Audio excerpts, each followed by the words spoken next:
दुनिया की तारीख में एक ऐसी सल्तनत भी गुजरी है जहां सिर्फ इंसान ही नहीं बल्कि जिन्नात, शयातीन और परिंदे भी एक बादशाह के हुक्म के इंतजार में खड़े रहते थे।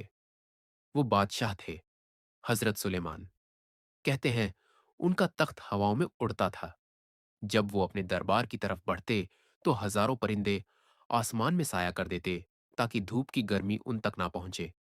उनका तख्त सोने, याकूत और जमरूद से सजा हुआ था और उसके चारों तरफ सोने के दरख्त लगे थे जो किसी जन्नती मंजर जैसे दिखाई देते थे। लेकिन इतनी बड़ी बादशाही के बावजूद हजरत सुलेमान अलैहिस्सलाम बेहद सादा जिंदगी जीते थे। वो अपने हाथों से खजूर के पत्तों की टोकरियां बनाते और उसी से अपनी रोजी कमाते थे। मगर फिर एक ऐसा इम्तिहान आया जिसने पूरी सल्तनत को हिला दिया। हजरत सुलेमान अलैहिस्सलाम के पास एक खास अंगूठी थी जिसके जरिए अल्लाह ने उन्हें जिन्नात और हवाओं पर हुकूमत दी थी। एक दिन उन्होंने वो अंगूठी अपनी भरोसेमंद कनीज अमीना के पास रखवाई।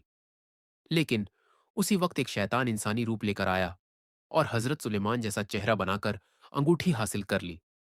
जैसे ही उसने अंगूठी पहनी, दरबार, जिन्नात और पूरी सल्तनत उसके कब्जे में चली गई। जब असली हजरत सुलेमान वापस आए तो किसी ने उन्हें पहचाना तक नहीं। महल के दरबानों ने उन्हें बाहर निकाल दिया।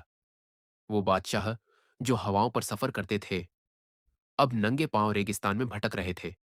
फिर उन्होंने दरिया किनारे मजदूरी शुरू कर दी।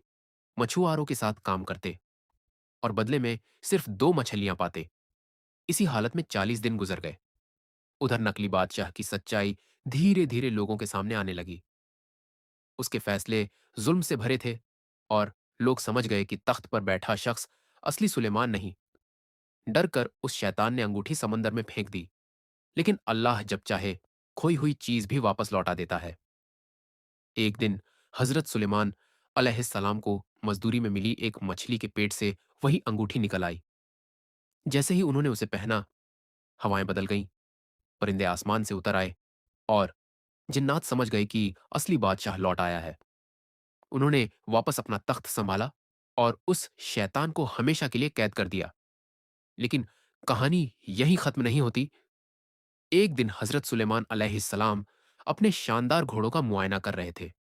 घोड़ों की खूबसूरती में वो इतने मशगूल हो गए कि नमाज असर का वक्त गुजरने लगा। उन्हें बेहद अफसोस हुआ।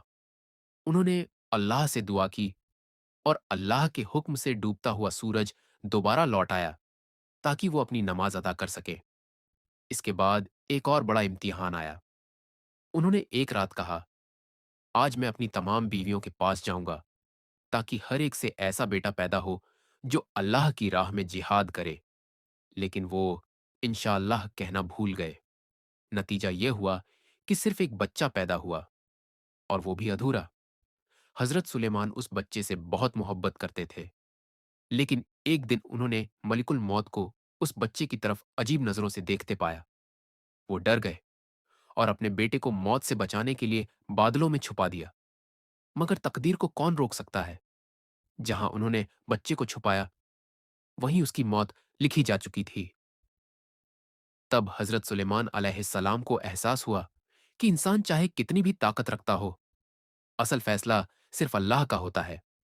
दोस्तों, यही थी उस बादशाह की कहानी जिसके पास दुनिया की सबसे बड़ी सल्तनत थी, लेकिन जिसने हमें यह सिखाया कि ताकत, दौलत और हुकूमत से ऊपर सिर्फ अल्लाह की मर्जी होती है।